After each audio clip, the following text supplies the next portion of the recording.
o'quvchilar, demak, o'qishdan olgan bilimlarimizni hozir mustahkamlash maqsadida sizlardan ajoyib bir metoddan foydalanamiz. Diqqatimizni do'stga qaratamiz. Bog'ga aylanib borgan onalarimiz o'z farzandlarini bog'da, istirohat bog'ida adashtirib qo'yishdi. Uchta oilaparvar onamiz o'z farzandlarini topishda qiynalishyapti. Demak, biz nima qilishimiz kerak? Ularni bolalarni topib berishga yordam berishimiz kerak. Bolalari ham shu yerda ularning kiyimlariga qarab o'z bolalarini topasiz, o'qishdan olgan bilimlaringizni ishga solasiz va o'z oilaparvar onalarimizga o'z farzandlarini oldilariga ularni topib yo'llariga olib borish uchun siz yordam berasiz. Demak, birinchi qator birinchi onaga, o'rta qator o'rtadagi onaga va uchinchi qator mana bu uchinchi onaga yordam berasiz. Tushunarliga savollarga javob tez javob beramiz va onalarimizni bolalarini o'sha o'zini yoniga yig'ib berishga yordam beramiz. Tushunarli bo'lgan bo'lsa birinchi savolni eshitasiz. Diqqatingizni qarating. Siz diqqat qilasiz. Kamoliddin Behzod Yevropada qanday nom bilan tan olingan? Sharq Rafaeli degan nom bilan tan olingan. Yaxshi, ketdik. O'zimiz demak onamizga yordam beramiz va ikkinchi savolga o'tamiz. Diqqat bilan eshiting. Amir Temur haqida 4 ta fakt ayting. Qani Abduvahobov? Xitoy oqsoq bo'lgan, buyuk sarkarda, bizning kuchimizga ishonmasang, bizning imoratlarimizga kelib ko'r, keyin kuch adolatda deb o'ziga yozdiruvchi yer ostida ishlagan. Barakalla, ketdik. O'zimizni saxiy onamizga yordam beramiz va keyingi savolga o'tamiz.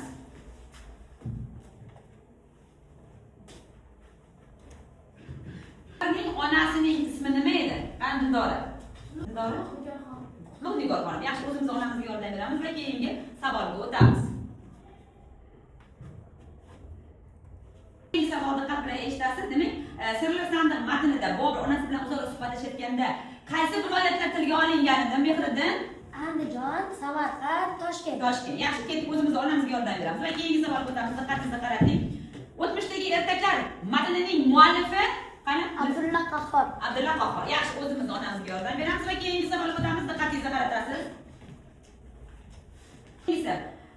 Zahiriddin Muhammad Boburning otalari Marshal Mirzo qaysi viloyatda hokimlik qilganlar? Jahongir Farg'ona viloyatida. Yaxshi, keyingi savolga o'taman. Diqqat bilan eshiting.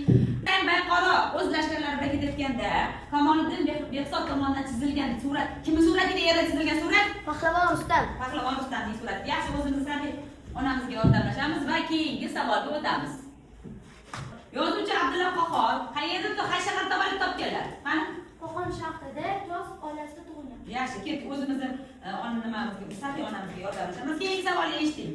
O'tmishdagi ertaklar hikoyasi kimning tilidan aytilgan? Kimning tilida, Rahimaxon? Yozuvchi Abdulla Qahhor tilidan yozilgan. Yaxshi, juda yaxshi. O'zimizni onamizga yordam beramiz va keyingi savolni diqqatingizni qaratasiz.